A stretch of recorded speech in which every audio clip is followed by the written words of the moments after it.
Hey guys, happy Memorial Weekend. Don't forget to thank a veteran or someone serving in the armed forces for our freedoms, and we all know what our freedoms are, hopefully.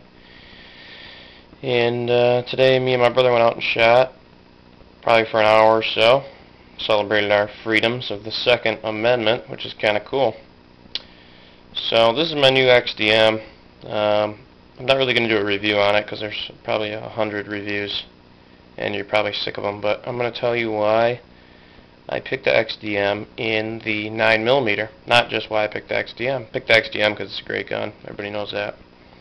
But and it comes with all the cool stuff, la la la. But I picked it in the 9mm because it's cheap to shoot. Or for me, it's cheap to shoot. I don't reload, so the 9mm is about the cheapest ammo that I can find right now. So basically, full metal jacket would be the target load, that I would shoot. And then if I was going to carry the gun, which is fairly a large gun to carry, but I would carry a jacketed hollow point. This is a Remington jacketed hollow point. I would say this is a pretty effective round in my standards. Everybody has different standards, I guess, for what's good to carry and what's not, but I feel that this is plenty, and this gun's very accurate, pretty big gun, it should be, so I think I can put the rounds on where I need them to be. Okay, so I told you the reason ammo choice, why I chose the XDM9 for the cheap ammo. Another big reason, other than all the features and all the stuff that it comes with, is how easy this gun is to take down, field strip, and clean. Very simple. This gun does not have a magazine in it, but of course we're always going to make sure that the chamber is empty. Do a physical check. This gun is unloaded, as you can see. There is no magazine in this gun. Okay. To disassemble the XDM9, it's very easy. You have to slide back in this position. Push the takedown lever up, reach onto the slide, release the slide lock, and slide forward. Okay. Anybody who's been around semi-automatic pistols knows what to do from here. You can take your barrel out and your guide rod and clean it from there. So you do that, and you're going to put it back on, slide lock position, and forward. Make sure the gun cycles properly, which it does. And you're back together, clean, back together. Okay.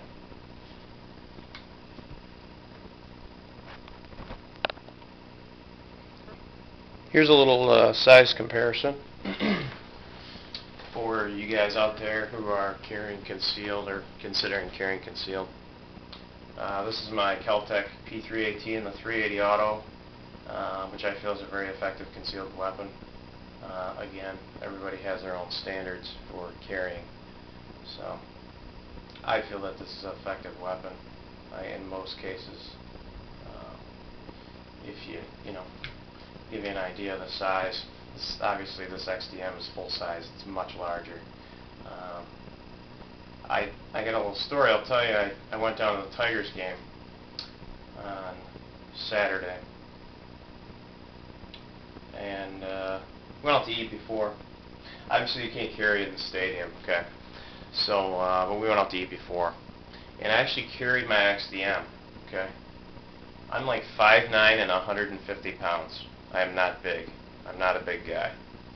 Alright, that's one of the reasons I carry, because I'm not a big guy, and there's a lot of big guys out there, and I'm sure they have bad intentions. But anyway, I carried this gun in the plastic Focus holster that's provided, okay? Now I had my Tigers jersey on, so, that definitely helped. But I'll tell you, the three people I was with, they know that I carry, okay? And they did not know that I was carrying this gun. They assumed that I would be carrying my Kel-Tec, which I usually carry. But they didn't know I was carrying this gun. So you can conceal it, especially if you're a bigger guy. If you could get it inside the pants holster or something like this, you could conceal this gun, as I pretty much proved then. It was kind of a little test. I kind of wanted to see what would happen. But I felt like I had plenty of, I was plenty safe with this. I didn't even carry a full magazine. I only carried 10 rounds in it. These things hold 19 rounds, so it could be really heavy, but I only put 10 rounds of the Remington jacket of hollow points is what I was carrying. Okay. So I felt safe. I felt good that my friends that were with me were safe. They do not carry. I had 2 friends with me and a family member. They do not carry guns.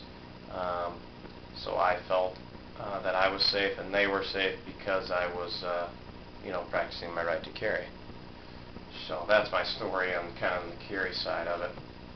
The other thing I want to talk to you guys about was, everybody's always talking about knockdown power and, you should carry the biggest weapon you can carry, the biggest round you can carry. Well, let's look real quick. Let's move these out of the way. Let's look real quick, okay? Here's your 45. There's your 9mm. Obviously, huge difference. Here's your 380 auto, okay? One kind of cool thing in the 380 auto is that you can carry a bullet with the same diameter as the 9mm. Now, we all know that the 380 does not shoot as fast as the 9mm, but you can get pretty darn close. And I guess it depends on what 9mm you're carrying, but you can get a Corbin bullet. These shoot almost, I think, 1,050 feet per second. They're obviously a plus B round, but very effective round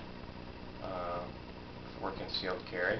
Okay, and this is a great compromise here. I mean, there's obviously some really compact 9mm out there that you can carry, but in my case, I can't have every gun on the planet, so I got a 9mm in a full size, something cheap to shoot. I can carry it if I want, but if I want to carry something pretty similar, obviously not the same effectiveness. Please don't tell me, guys, about the effectiveness. I know, okay, but at least the same diameter, okay. And a lot of guys would argue about the speed of the bullet anyway, and that the slower bullet might be better because it's faster to target. You can go on and on about this, but here you see same diameter bullet, all right. Get a similar speed, and obviously in a much smaller package. And like I said, I know they make very small 9mm as well, but I'm just making a little comparison here, okay. And here's another thing, I haven't shot my 45 in quite a while, and I went out shooting today. And I shot my 45, and man, it's got some bite compared to the 9mm.